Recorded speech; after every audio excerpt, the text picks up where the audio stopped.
mwanafunzi ambaye alikuwa amepatiwa kazi mahali, alikuwa anafanya hiyo kazi akinugunika. Akinugunika, "Mmenipatia hii kazi.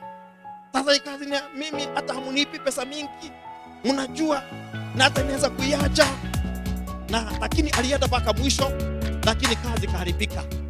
Sasa mtu mwingine akasema kwamba sasa tafadhali akiacha hiyo kazi, kwa sababu hatukuwa tumechukua bunduki ili afanye hiyo kazi. Hatukuwa tumemlazimisha, yeye ndiye alichukua hiyo kazi. Nataka niwaambia kwamba God calls the willing. Hawitu kadhaa wa Mungu, wale ambao wamekubali kuitwa. Na hata kwa kanisa, na ndio naona kwamba kwa kanisa tuko na shida mingi sana. Kwa sababu kwa kanisa hakuna vile tunaweza kusurutisha watu. Hakuna vile tunaweza kupiga watu hata waje kwa kanisa, waje mapema, au watoe sadaka, wasimame na kazi ya Mungu. Sasa ni kujitolea. Unajitolea kwa sababu ya Mungu.